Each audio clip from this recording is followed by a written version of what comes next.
Good. I guess we're all friends now, huh? My name is Chris Sabat. Whoa, there's a video that's actually going on there. I can grab myself. Never mind.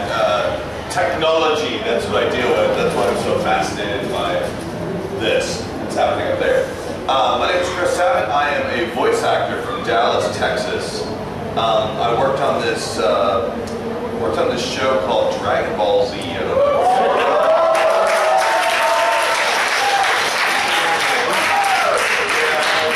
Dragon Ball Z is a show. It's this delightful little show about these kids who can, hug each other real hard, and magic powers happen. No, it's a great little show about a bunch of dudes who fight one another, punch each other in the face, and for whatever reason, the more powerful they become, the more blonde hair and blue-eyed they become. And, don't really understand that part of it.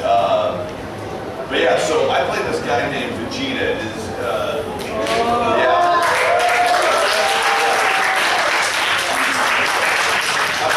I played Vegeta.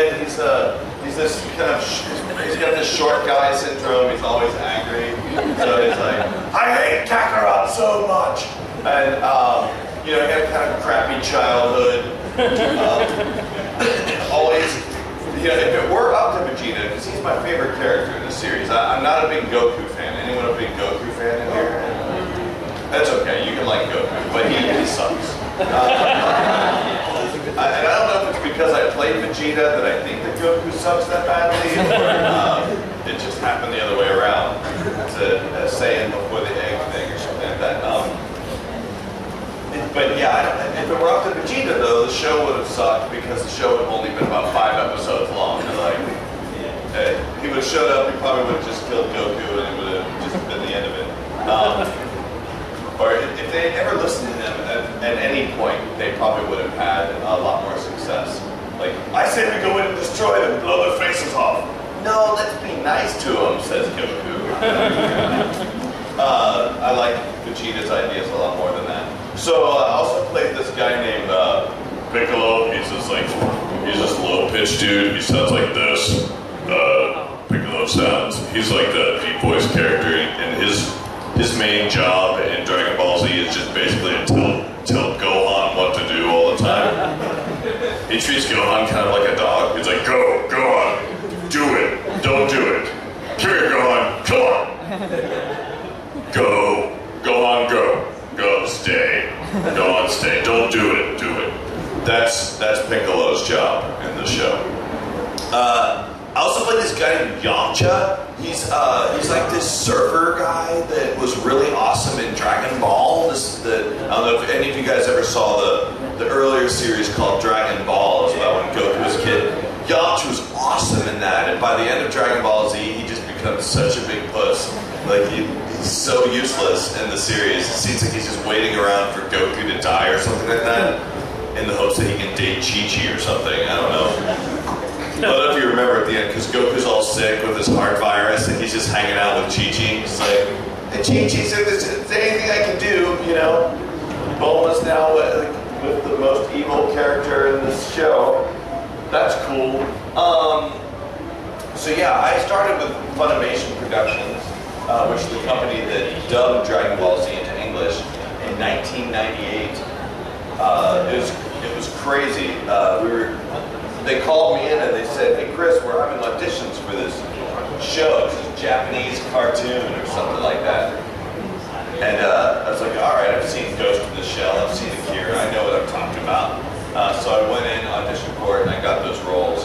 Man, at the time, Funimation was a really tiny company, and Dragon Ball wasn't a very big company. So they were using the junkiest, most terrible equipment to record it. We recorded those first episodes of Dragon Ball. We were recording on a toaster that was plugged into a refrigerator that was held together with string and masking tape, and it was such a janky experience all around. So yeah, we ended up recording that, and we were racing TV. When did you guys start watching Dragon Ball? When was Dragon Ball on here? 2004? Okay. Yeah, so it had already run, I guess, in the United States, and around that time we were racing so hard to try and get all those episodes out. It was crazy. So today I'm supposed to actually be doing a workshop on voice acting, so I should probably get to doing that. I might do that for a little while, and then I'll let you guys ask some questions, because, you know, I don't think I'm going to be able to teach you a world of things in the next 35 minutes. How many of you guys are interested in being voice actors? Good, good. I know which of you I need to destroy.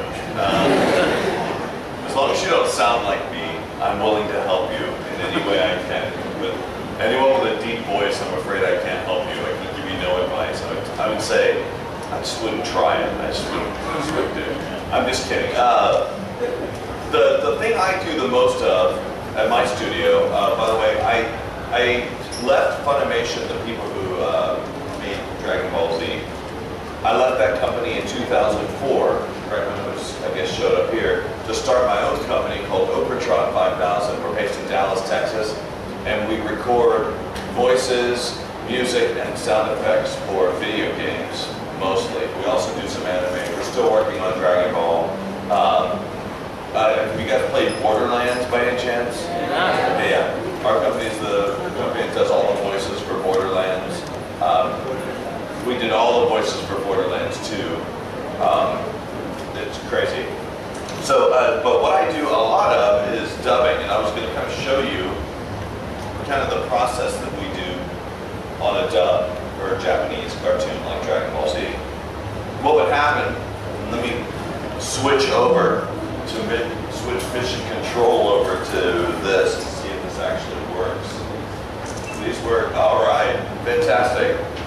This is a picture of where I live. I live on this road that leads directly to the moon, or the sun. I don't know geometry. Hold on a minute. So I guess I probably need to mirror my monitors, or else this isn't going to work so well. Hold on a minute.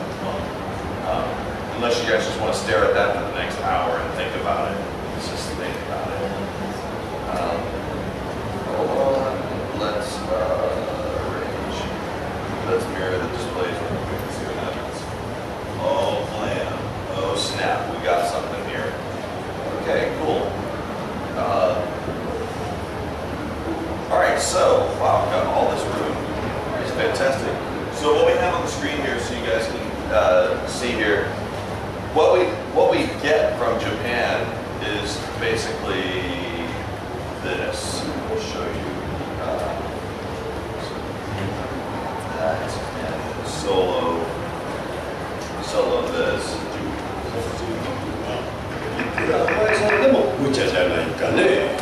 110といや60キロの体重は6000キロになっちまう。 We get a 6トンだ。 we essentially get just a Japanese audio on video. And how many of you guys have actually watched the Japanese version of this show? Okay, cool. So you know how weird the voices are. Like Goku's voice as a woman. As much as I respect women, I respect women as voice actors. I do feel like a woman playing Goku in this was the weirdest choice of any choice I've ever heard of in anime. But I guess she was chosen because she played the kid Goku version in Dragon Ball, the series that preceded this one. So I guess they wanted to keep it consistent. Very weird. She's a very talented lady. Masuko Mizawa is her name. So, okay, what would happen is we would get this video, right? And I would make it disappear for a second here. We get this video, and then what we do is we immediately put it into a machine and put a time code stamp on it. And that's the numbers that are running here on the left-hand side. And that's all right. That's how we identify every moment in the show. So if we need to make a reference to something like, hey, you know that part where Goku is talking with Dr. Brief and they're staring at the computer? Yeah, that happens at 4 minutes, 38 seconds, and 11 frames. So we can immediately go to that section. So then we get the translation of the show. Somebody translates it, and then the translator writes something like this. So then you end up with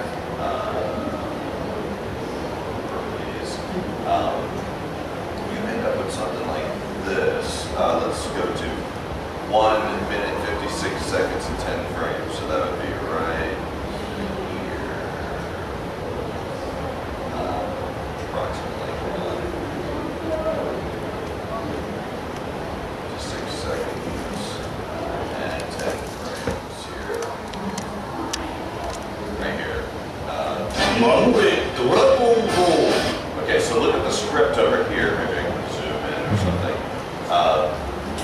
1 minute, 56 seconds, and 10 frames is this. Right. まるでドラゴンボールナメック星人総攻撃 Hold on, I want this to go away. No, I don't like you anymore. Okay, yeah. So that's this line, this narrator line right here. Protect the Dragon Balls, the Namekians, all that. まるでドラゴンボールナメック星人総攻撃 Or it would be this. Protect the Dragon Ball Namekians all out attack Alright, so every moment in the show has a time code attached to it. I think that's this whole thing. Well, let's stop doing it. Okay. Every moment in the show has a time code, and so that every time a character does anything, like for instance, this next line is line 5, an open mouth jump into a mouth not shown land. Let me show you what that looks like.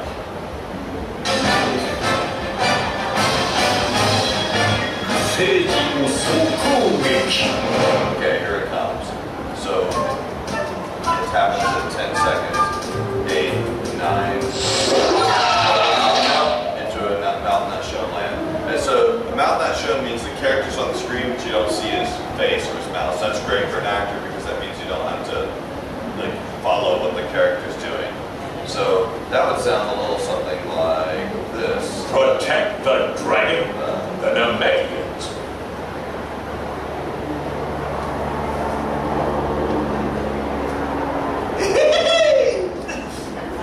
Yeah. That Sean always likes to add a little bit more flavor than the Japanese does, but that's okay. I'll keep playing on like through this direction. I'm Goku! Hi, Goma's mom. You heal so fast. Can it really be you? No, it's me, all right. Do you know if the spaceship I asked Bulma's dad to fix is done yet? Well, I'm not sure. Last I saw, he was still tinkering around. He's still working? That's not good. Oh, come along. Let's go see him. He's in the inner yard. There you go. So that's kind of how the episodes are built. There's a bunch of weird little markings in the script, like teeth clench reaction, mouth not shown reaction, open mouth fawn. That's just, that was that sound. Ad lib. You just have to look at the screen. There's all these different things that kind of tell you what's going on. That / means it's going over a cut. There you go. So that's kind of the basic structure of what an episode looks like.